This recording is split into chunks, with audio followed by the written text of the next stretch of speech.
നിഷ്ഫലമായ നാമത്തിൽ വന്ദനം അറിയിക്കുകയാണ്.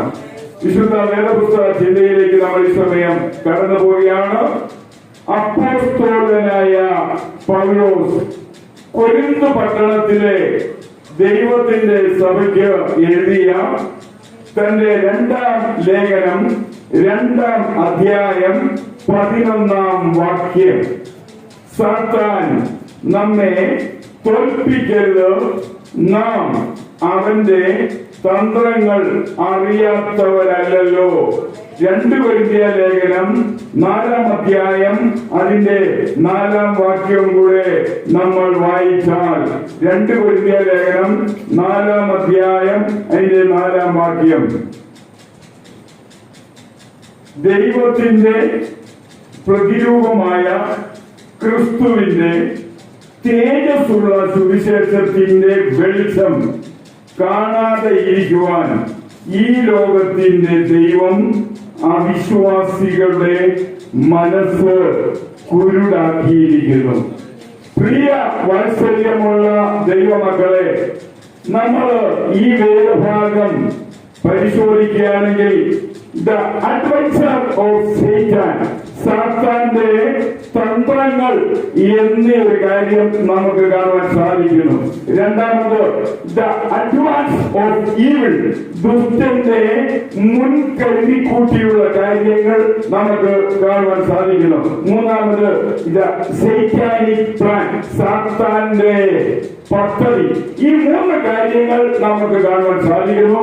ഒന്നാമത്തെ കാര്യം അവന്റെ ആസൂത്രണങ്ങൾ, രണ്ടാമത്തെ കാര്യം അവന്റെ മുൻകൂട്ടിയുള്ള തന്ത്രങ്ങൾ, മൂന്നാമത് അവന്റെ പദ്ധതി. ഈ 3 കാര്യങ്ങൾ ഇന്ന് പ്രകാരം നമ്മുടെ മനസ്സിൽ ഉണ്ടായിരിക്കണം.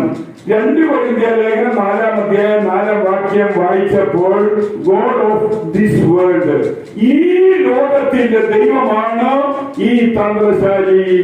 ആമേൻ.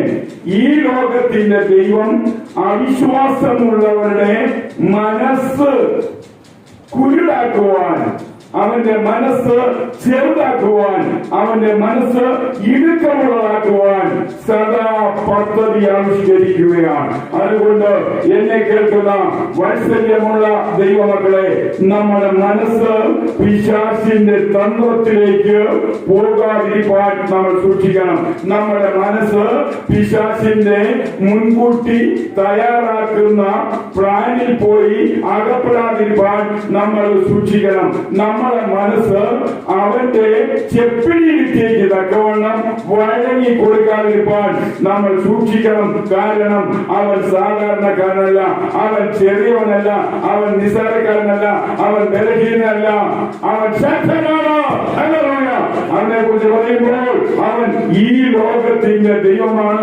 ഗോഡ് ഓഫ് ദിസ് വേൾഡ്, അവൻ ഈ ലോകത്തിന്റെ ദൈവമാകിയാൽ പ്രിയ ദൈവമക്കളെ, അഖിലാണ്ടത്തിന്റെ ദൈവമായ, സകലത്തിന്റെ ദൈവമായ നമ്മുടെ കർത്താവുമായുള്ള ബന്ധത്തിൽ ഈ ലോകത്തിന്റെ ദൈവത്തെ നമ്മൾ തോൽപ്പിക്കേണ്ടത് അനിവാര്യമാണ്. ഈ ലോകത്തിന്റെ ദൈവത്തെ നമ്മൾ പരാജയപ്പെടുത്തേണ്ടത് അനിവാര്യമാണ്. ഈ ലോകത്തിന്റെ ദൈവത്തെ നമ്മൾ അടിയറവ് കിട്ടിക്കേണ്ടത് അനിവാര്യമാണ്. ഈ ലോകത്തിന്റെ ദൈവത്തെ ഉന്മൂലനം ചെയ്യേണ്ടത് അനിവാര്യമാണ്. കാരണം നമ്മുടെ ജീവിതത്തിൽ ഏതെങ്കിലും രീതിയിലുള്ള ഒരു പുരോഗമനമുണ്ടെങ്കിൽ ഈ ലോകത്തിന്റെ ദൈവത്തെ നമ്മൾ കീഴ്പ്പെടുത്തിയേ മതിയാവൂ എന്ന് ഇന്ന് കാലം ബൈബിളിൽ നമ്മൾ വായിക്കുകയാണ്.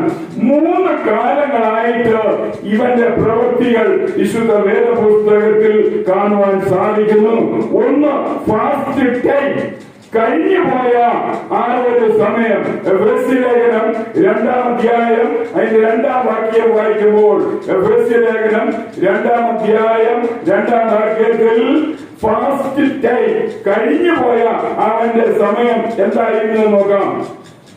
അവയിൽ നിങ്ങൾ മുൻപ് ഈ ലോകത്തിന്റെ കാലഗതി അനുസരിച്ചും അവയിൽ നിങ്ങൾ മുമ്പ്, അതാണ് ഫാസ്റ്റ് ടൈം.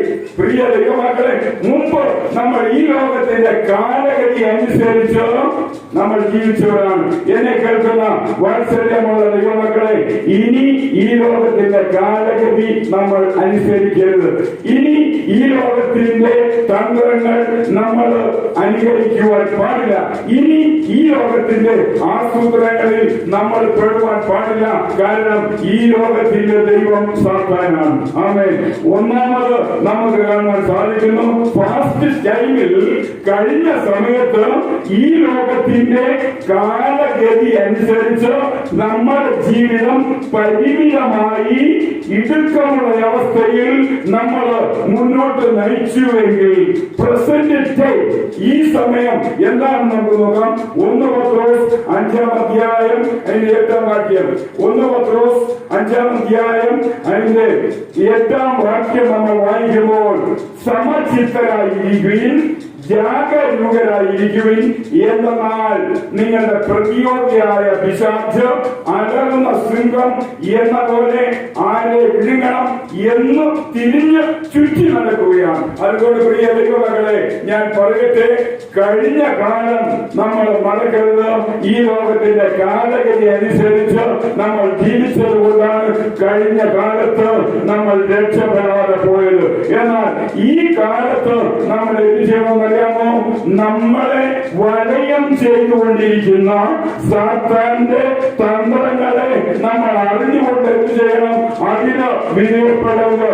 നിങ്ങളുടെ പ്രതിയോഗിയാണ്, നമ്മുടെ എതിരാളിയാണ്, നമ്മളെ തകർക്കുവാൻ വരുന്നവനാണ്, നമ്മളെ നശിപ്പിക്കുവാൻ വരുന്നവനാണ്, നമ്മളെ പരാജയപ്പെടുത്താൻ വരുന്നവനാണ്, നമ്മളെ തോൽപ്പിക്കാൻ വരുന്നവനാണ്. ആത്മീയമായി നമ്മളെ തോൽപ്പിക്കുന്നവൻ, ഭൗതികമായി നമ്മളെ തോൽപ്പിക്കുന്നവൻ, ശാരീരികമായി നമ്മളെ തോൽപ്പിക്കുന്നവൻ, മാനസികമായി നമ്മളെ തോൽപ്പിക്കുന്നവൻ, കുടുംബപരമായി നമ്മളെ തോൽപ്പിക്കുന്നവൻ, സമൂഹപരമായി നമ്മളെ തോൽപ്പിക്കുന്നവൻ, നമ്മൾ താമസിക്കുന്ന നാട്ടിൽ പോലും അവൻ നമ്മളെ തോൽപ്പിക്കാൻ സാധ്യതയുണ്ട്. അതെ, അതുകൊണ്ട് വാത്സല്യമുള്ള ദൈവ മക്കളെ, കഴിഞ്ഞ കാലത്ത് അവന്റെ തന്ത്രങ്ങൾ നമ്മൾ അറിഞ്ഞു. ഈ കാലത്ത് അവന്റെ എല്ലാവിധമായ ആ വക്രരൂപിയിലുള്ള പ്രവർത്തനത്തെയും അറിഞ്ഞ് നമ്മൾ അതിനെ ജയിച്ചു മുന്നോട്ട് പോകണം.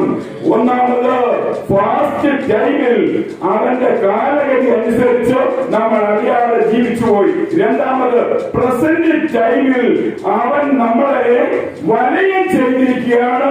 അതുകൊണ്ട് ആ വലിയ വല നമ്മൾ കീറി പുറത്തോട്ട് പോകണമെന്ന് കർത്താവിന്റെ നാമത്തിൽ ഓർക്കുകയാണ്. അങ്ങനെയെങ്കിൽ ഫൈനലി ഫ്യൂച്ചർ ടൈം, നമ്മുടെ ഭാവിയിൽ എന്താണ് അവരുടെ ആസൂത്രണമെന്ന് യാക്കോബിന്റെ ലേഖനം 4-ാം അധ്യായം, യാക്കോബിന്റെ ലേഖനം 4-ാം അധ്യായം എന്റെ 7 മുതൽ നമുക്ക് വായിക്കാം.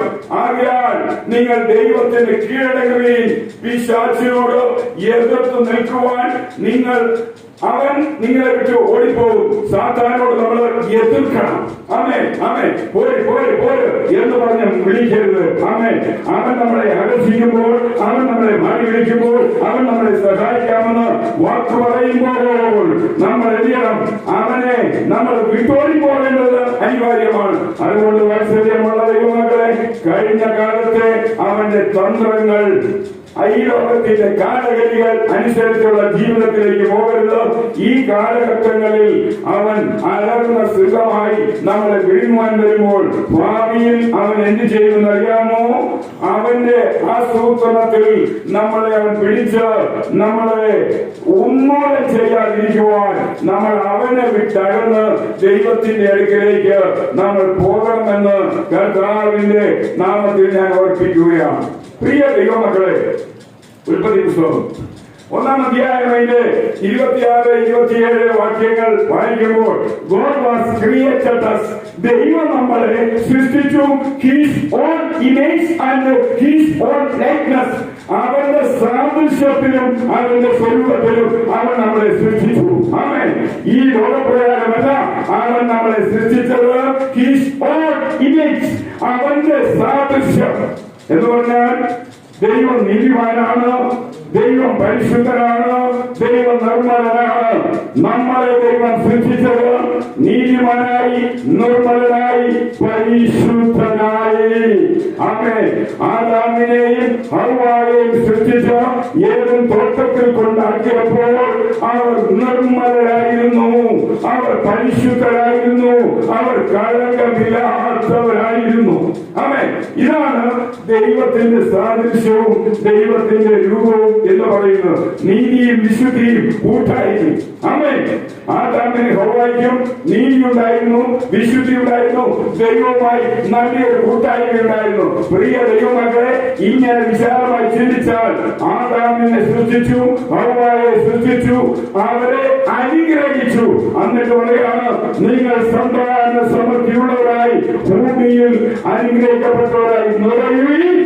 ദൈവം അവരെ സൃഷ്ടിക്കുക മാത്രമല്ല, ദൈവം അവരെ ബ്ലസ് ചെയ്തു, ദൈവം അവരെ അനുഗ്രഹിച്ചു. ഞാൻ ചിന്തിച്ചാൽ ഇങ്ങനെ ഞാൻ ചിന്തിക്കുന്നു, ദൈവം തന്റെ വലതും ഇടത്തുമായി ഈ രണ്ടുപേരെ നിർത്തി വലത് കൈകൊണ്ട് ആദാമിനെയും ഇടത് കൈകൊണ്ട് ഹവ്വായെ പിടിച്ച് ഒരുമിച്ചാണ് ഏതൻ ഭൂകാമനത്തിലേക്ക് അവൻ കടന്നു വന്നത്. അതാണ് കൂട്ടായ്മ. ആമേൻ.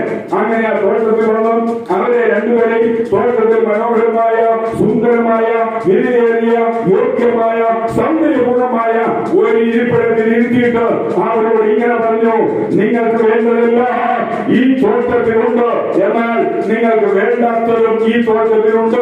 നിങ്ങൾക്ക് വേണ്ടാത്തത് നിങ്ങൾ ഈ തോട്ടത്തിൽ നിന്ന് കണ്ടുപിടിക്കരുത്. അതിനോട് നിങ്ങൾക്ക് കാമ്യമുണ്ടാകരുത്, അതിനോട് താല്പര്യമുണ്ടാകരുത്, അതിനോട് നിങ്ങൾ അടുത്തു പോകരുത്. അങ്ങനെ ഇത് വെക്കാൻ ഞാൻ നിങ്ങളോട് പറയട്ടെ. അങ്ങനെ എന്നാൽ രണ്ടുപേരും ഏതൻ തോട്ടത്തിൽ സന്തോഷ പരിപൂർണതയിൽ ദൈവമാക്കിക്കൊണ്ട് ഇരിപ്പിടത്തിൽ ഇരിക്കുമ്പോൾ ഇതാ കടന്നു വരുന്നു ഓപ്പോസിറ്റ് മാൻ, സൈത്താൻ. അവൻ കടന്നു വന്ന് അവരെ തന്ത്രത്തിൽ കുടുക്കുകയാണ്. ദൈവം സൃഷ്ടിച്ചപ്പോൾ പ്രിയ ദൈവമക്കളെ, ഫാസ്റ്റ് ടെൻസിൽ അവര് നിർമ്മലരായിരുന്നു, പ്രസന്റ് ടെൻസിൽ അവർ നിർമ്മലരായിരുന്നു. എന്നാൽ സാത്താനുമായി അവര് ബന്ധം സ്ഥാപിച്ചപ്പോൾ അവര് വിക്കറായി, വിക്കറ്റ് പീപ്പിളായി, ഈവിൾ മെൻസ് ആയി, ദുഷ്ടമനുഷ്യരായി. പ്രിയ വാത്സല്യമുള്ള ദൈവമക്കളെ, അതുകൊണ്ടാണ് ബൈബിൾ പറയുന്നത് അവന് ഇടം കൊടുക്കരുത്. നമുക്കറിയാം, കഴിഞ്ഞ കാലത്ത് ആദാമും ഹവ്വായും നിർമ്മലതയോടെ ആയിരുന്നു. അതാണ് ഫാസ്റ്റ് ടെൻസ്, ഫാസ്റ്റ് ടൈം. ഇവിടെ പ്രസന്റ് ടൈമിൽ എന്ത് സംഭവിച്ചെന്നറിയാമോ? ഒരു കാര്യം ഉണ്ടാകുന്നു. ഹായിലും കാബേലും തമ്മിൽ പ്രശ്നമുണ്ടായി, കൊലപാതകം നടക്കുകയാണ്. എന്നാൽ ഫ്യൂച്ചർ ടൈമിൽ നോഹ കണ്ണുമുടിച്ച് നഗ്നനായി കിടക്കുകയാണ്. അതുകൊണ്ട് നിങ്ങൾ ഓർക്കണം, ഏതൻ തോട്ടത്തിൽ ഫാസ്റ്റ് ടൈമിൽ ആദാമും ഹവ്വായും നിർമ്മലനായി ഇരിക്കുന്നു. എന്നാൽ പ്രസന്റ് ടൈമിൽ ആയിനും ഹാവേലും കൊലപാതക നേച്ചറിലേക്ക് പോകുന്നു. ഫ്യൂച്ചർ ടൈമിൽ നോഹ കണ്ണുമുടിച്ച് നഗ്നനായി കിടക്കുന്നു. ഞാൻ ചോദിക്കട്ടെ, നമ്മുടെ കഴിഞ്ഞകാല ജീവിതം എത്രയോ മോശമായിക്കൊണ്ട് ഈ കാല ജീവിതം വളരെ നല്ലതുപോലെ സൂക്ഷിക്കണം. അങ്ങനെയെങ്കിൽ വരുവാനുള്ള കാലം അനന്തമായ കാലം, അനുഗ്രഹത്തിന്റെ കാലം, ആശ്വാസത്തിന്റെ കാലം, സമാധാനത്തിന്റെ കാലം, ശാന്തിയുടെ കാലം, സന്തോഷനിർഭരമായ നിത്യതയുടെ കാലം നമ്മെ സംബന്ധിച്ചിടത്തോളം നല്ലതായിരിക്കും. ആമേൻ. കഴിഞ്ഞ കാലത്തെ വിട്ടുകള ലോകം എന്ന് പറയട്ടെ, നാട്ടുകാർ എന്ന് പറയട്ടെ, അയൽവാസികൾ എന്ന് പറയട്ടെ, ഗ്രാമം എന്ന് പറയട്ടെ, പട്ടണം എന്ന് പറയട്ടെ, പക്ഷേ ദൈവം നിന്നെ ഈ കാല ജീവിതം നല്ലതായി തീരുവാൻ കഴിഞ്ഞ കാല അധപ്പതന ജീവിതത്തിൽ നിന്ന് വിളിച്ചു കയറ്റിയെങ്കിൽ കഴിഞ്ഞത് കഴിഞ്ഞു പോയി, ഇത് ഇപ്പോൾ ഉള്ളതാണ്. ആമേൻ. അങ്ങനെ ഒരു ജീവിതം നമ്മൾ നയിക്കണം. ആദാമും ഹവ്വായും ഏതൻ തോട്ടത്തിലാണ്, അത് കഴിഞ്ഞ കാലമാണ്. കായീനും ഹാബേലും ഈ കാലത്ത് അവർ രണ്ടുപേരും തമ്മിൽ പ്രശ്നമുണ്ടാക്കുകയാണ്. അതുകൊണ്ട് വാത്സല്യമുള്ള ദൈവമക്കളെ, നമ്മൾ ഈ പ്രസന്റ് ടൈമിൽ നമ്മുടെ ജീവിതത്തിൽ പ്രശ്നമുണ്ടാകാതിരിക്കാൻ സൂക്ഷിക്കണം. പ്രതികൂലം വരാതെ സൂക്ഷിക്കണം, ആപത്ത് വരാതെ സൂക്ഷിക്കണം, അനർത്ഥം വരാതെ സൂക്ഷിക്കണം, ശത്രുവിന്റെ നുഴഞ്ഞു കയറ്റം നമ്മൾ സൂക്ഷിക്കണം. അങ്ങനെ സൂക്ഷിച്ചില്ല എങ്കിൽ പ്രിയ ദൈവമക്കളെ, ഭാവി വരുമ്പോൾ അത് ഒന്നുകിൽ നോഹയുടെ അനുഭവം പോലെ എല്ലാം ചെയ്തു, ജലപ്രളയമുണ്ടായി, നോഹയെ കുടുംബമായി ദൈവം രക്ഷിച്ചു, അവസാനം വെള്ളം ശമിച്ചു, ശാന്തമായി പ്രത്യേകം തുറന്നു, നോഹ പുറത്തിറങ്ങി മുന്തിരി കൃഷി ചെയ്തു, ധാരാളം മുന്തിരിയിൽ നിന്നുള്ള വൈനുണ്ടായി, മതിമറന്ന് കുടിച്ചു, നഗ്നനായി കിടക്കുമ്പോൾ തന്റെ മകനായ ഒരു മകൻ, പ്രിയ ദൈവമക്കളെ, ആ മകൻ തന്റെ അടുക്കലേക്ക് വന്നപ്പോൾ അപ്പൻ നഗ്നനായി കിടക്കുന്നു. അവന്റെ നഗ്നത അപ്പൻ മറയ്ക്കുകയാണ്. അപ്പൻ മറച്ച ആ അനുഭവത്തിൽ അപ്പൻ മകനായ ആ പ്രിയപ്പെട്ടവനെ ശപിക്കുകയാണ്. പ്രിയ ദൈവമക്കളെ, 3 മക്കളാണ് നോഹയ്ക്കുണ്ടായിരുന്നത്. ആ 3 മക്കളിൽ ഒരാൾ ശാപം വാങ്ങി. ആ ശാപം ഇന്ന് ലോകത്തിൽ നമ്മൾ കാണുകയാണ്. പ്രിയ വാത്സല്യമുള്ള ദൈവമക്കളെ, ആ ശാപത്തിൽ നിന്ന് നമ്മൾ കരകയറുവാനാണ് കർത്താവായ യേശുവിനെ നമ്മൾ പിൻഗമിക്കുന്നത് എന്ന് ഓർപ്പിക്കട്ടെ. ഉൽപ്പത്തി 9-ാം അധ്യായം 25-ാം വാക്യത്തിൽ, അപ്പോൾ അവൻ കനാൻ ശപിക്കപ്പെട്ടവൻ. 3 മക്കളിൽ കനാനാണ് അപ്പന്റെ നഗ്നത മാറിയാൽ തുണിയെടുത്ത് വസ്ത്രമെടുത്ത് മറിച്ചത്. ഇത് അപ്പനെ പിടിച്ചില്ല. അപ്പൻ പറഞ്ഞു, കനാൻ ശപിക്കപ്പെട്ടവൻ. ആമേൻ. ലോകമുള്ളത്തോളം ആ കനാൻ പിന്തുടർച്ചക്കാര് ശാപം ഏറ്റുവാങ്ങി മുന്നോട്ട് പോവുകയാണ്. എന്നാൽ ആ വലിയ ശാപത്തിൽ നിന്ന് സകല മനുഷ്യരെ, ഒരാളെ മാത്രമല്ല മുഴുവൻ പേരെ രക്ഷിക്കുവാനാണ് കർത്താവായ യേശു കാൽവരിയിലേക്ക് ആഗതനായത്. ആ കാൽവരിയിലെ യാഗമരണത്തിലൂടെ എല്ലാ ശാപദോഷങ്ങളും മാറി മനുഷ്യരാശി അതൊന്ന് ദൈവത്തിന്റെ അനന്തമായ ക്രൂശിലെ അളവറ്റ കൃപയുടെ വലിപ്പത്താൽ അവിടുന്ന് രക്ഷപ്പെടുകയുണ്ടാം. ആമേൻ. അങ്ങനെയെങ്കിൽ പ്രിയ ദൈവമക്കളെ, ഫാസ്റ്റ് ടൈം ആഡം ആൻഡ് ഹവ്വ, പ്രസന്റ് ടൈം ഹൈൻ and Abel, future time Noah.